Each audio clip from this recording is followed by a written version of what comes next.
یہ اہم رہے گی ٹی وی کے ذریعے جی اس ریکارڈ میں. میں یہ بھی چاہوں گا کہ آپ اپنے خاندان کا پس منظر اور کس طرح سے آپ ادب میں داخل ہوئے جی ابتدا سے، اگر آپ ہمیں کچھ اپنے جی خیالات کا استفسار کریں اور یاد کو تازہ کریں جی تو بڑی نوازش ہوگی، تاکہ ہم اور ہمارے بعد کی نسلیں اور ہمارے احباب جب بھی اس فلم کو دیکھیں گے، آپ کی تو خاندانی ہسٹری کو رہے گی یاد، اور اس کے ساتھ ساتھ آپ کی زبان سے ہو تو سند رہے گی. جی اور ان حادثات کا بھی ذکر کیجیے جن حادثات نے آپ کو اس منزل پر پہنچایا، اور ان بزرگوں کا بھی میں ممنون ہوں جن کی صحبت میں آپ رہے اور جنہوں نے یہ اتنا کچھ کیا جی کہ آپ کے احساس کو ابھارا.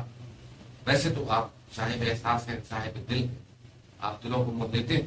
جی آپ ہی کی زبان سے دریافت کرنا چاہتا ہوں اور عوام تک کی بات پہنچے کہ آپ کس طرح سے اس کو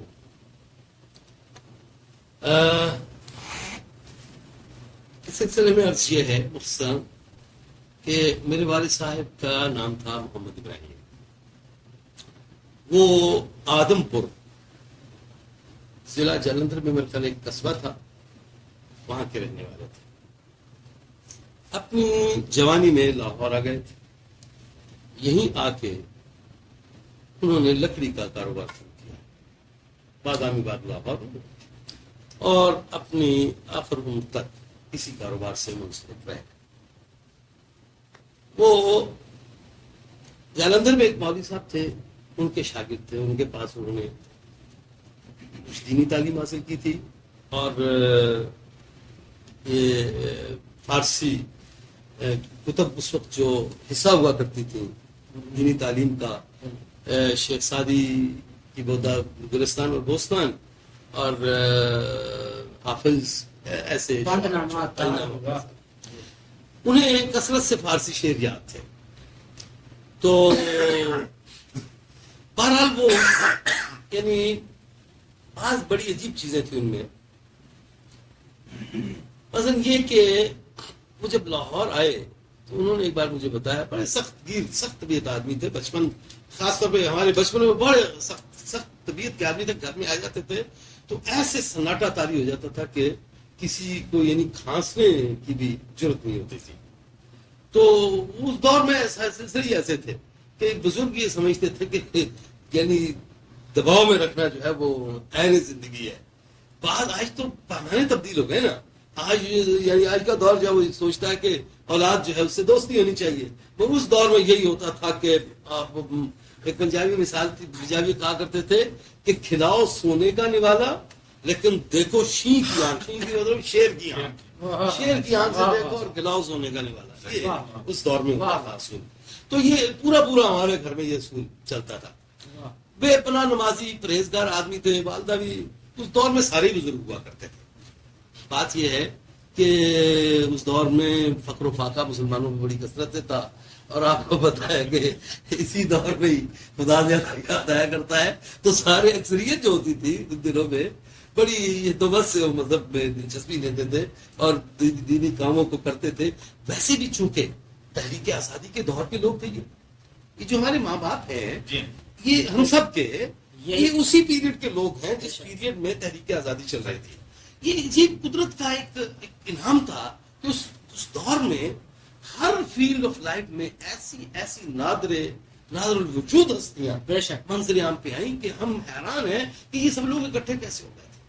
مولانا محمد علی جوہر، مولانا شوکت علی، اور خدا کا بھلا کہ قائد اعظم رحمۃ اللہ علیہ، علامہ اقبال رحمۃ اللہ علیہ، مولانا ظفر علی خان جیسی شخصیتیں، نواب بہادر یار جنگ جیسی شخصیتیں، اور پھر یعنی ڈرامے کے میدان میں چلے تو آغا حاشر جیسی شخصیتیں وہاں میں دکھائی دیتی ہیں.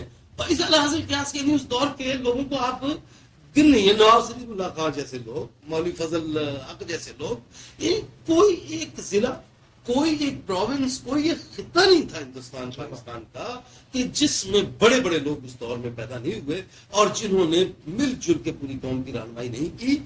یہ نہیں وہ دور بھرا ہوا تھا. چنانچہ ان کے دور میں جو لوگ ان کے زیر اثر تھے وہ تمام کے تمام لوگ ان کی یعنی ان کے مزاج کے مطابق ڈلے ہوئے تھے. یعنی نماز روزے کی پابندی کو اس وقت بڑا دور دورہ تھا. جی جو ہمارے ماں باپ کے دور کی بات ہے. وجہ اس کی یہ تھی کہ مسلمانوں کو اپنا الگ تشخص قائم کرنا تھا دوسروں کے مقابلے پہ. اس شخص کو قائم کرنے کے لیے وہ یعنی تمام صحیح بات. یعنی میں اپنے بچپن میں جتنی رمضان میں ٹولیاں یہ جگانے والوں کی دیکھتا رہا ہوں وہ دوسرے دن بڑے ہیں. آگے آگے دور آیا ہے, لوگوں کے حالات ٹھیک ہوتے چلے گئے ہیں, رزق اور لقمہ تر ملتا چلا گیا ہے, تو وہ معاملہ کم ہوتا چلا گیا. وہی وہ کہتے ہیں نا کہ جسے کھانے کو پیٹ بھر کے کھانے کو ملتا ہے اسے روزہ رکھنے کی کیا ضرورت ہے. اب لوگ روزہ نہیں رکھتے. تو بہرحال مقصد یہ ہے کہ یہ اس دور کے لوگ تھے. اچھا, تو والد صاحب کی میں بات کر رہا تھا. والد صاحب بے پناہ خوددار آدمی تھے, اتنے خوددار آدمی کہ وہ اپنی والدہ سے وہاں آدم پور سے جھگڑ کے لاہور آئے تھے. پتا نہیں کوئی کرتے ورتے کو کہنے لگے کہ یہ میرے کرتے کو ٹانکا لگا دے. انہوں نے کہا صبح لگا کے دوں. تو ساری رات وہاں آگ جلائے, سردیوں کا موسم تھا, وہاں آگ ساری رات جلاتے ہیں اور کرتا لے کے بیٹھے رہے کہ یہ میرا کرتا نہیں سیا نا. تو صبح ہونے سے پہلے پہلے وہاں سے نکلے اور لاہور, اور کبھی زندگی بھر لوٹ کے واپس نہیں گئے. اپنے بھائیوں سے دوسرے لوگوں سے ان کے بہت کم تعلقات رہے. اتنے یعنی سخت آدمی اپنے اس میں مسلک میں کیا بتاؤں. اچھا, تو اچھے ٹھیک ٹھاک درمیانے سے کاروباری آدمی تھے. فارسی شعروں سے بڑی رغبت تھی, دینی کاموں میں یہی ماحول اور یہی فضا تھی جس میں ہم لوگ یعنی پروان چڑھے. اچھا, تو یہ شعر کا سلسلہ ایسے چلا, یعنی اشعار کی طرف میری رغبت. یعنی گھر میں میرے نانا جو تھے وہ نسبتاً خاندان میں زیادہ پڑھے لکھے تھے. زیادہ پڑھے لکھے میرا خیال ہے زیادہ 7-8 جماعتیں پڑھی ہوں گی, وہی سب سے بڑے پڑھے لکھے. کیونکہ وہ وہاں پہ وطن کا ڈاکخانہ تھا, اس میں وہ تھے پوسٹ ماسٹر تھے. تو اس اعتبار سے وہ زیادہ یعنی پڑھے لکھے سمجھے جاتے تھے. اس دور میں میرا خیال ہے کہ یہی بہت بڑا یعنی سمجھا جاتا کہ علمی طور پہ بڑی بلند بات ہے. وہ پڑھے لکھے ان کی, کیونکہ ان کی وفات پہ ان کی کتب جو تھیں وہ مجھے ملی, کیونکہ میرا ہی شوق تھا زیادہ اس طرح. اچھا, ہوا یہ کہ ہم کچھ تھوڑا سا قدرتی طور پہ انسان کو کچھ یعنی بعض چیزیں ودیت کی جاتی ہیں, ایپٹیچیوڈز ہوتی ہیں. میں ذرا زیادہ ذہین تھا اپنے یعنی ساتھی طالب علموں سے. تو ہم چھوٹے چھوٹے بچوں کے رسالے, ان دنوں میں پھول رسالہ through out India Pakistan Lahore سے نکلتا تھا, 4-5 صفحے کا ہوتا تھا اور ساری دنیا میں جو بچے اس کو پڑھا کرتے تھے. پھول اور ایک ہدایت رسالہ نکلتا تھا. سمجھے جی, یہ رسالے جو تھے یہ ہم ارد گرد سے لے کے پڑھا کرتے تھے, یا کبھی موقع بنا پیار پیار جگہ تو لے کے پڑھ لیا. تو اس میں لکھی ہوتی تھی نظمیں, یہ وہ ہمارا بھی بڑا جی کرے کہ ہم بھی کچھ لکھتے تھے. یہ بھی ایسے اندر سے اچھا ہم نے بڑی کوششیں کی. اچھا, رہنمائی کے لیے ہمارے پاس گھر میں تو تھا کوئی نہیں.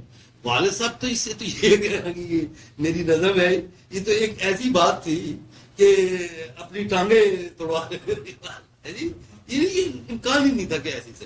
ارد گرد میں پہاڑی دروازے لاہور میں ہم رہتے تھے.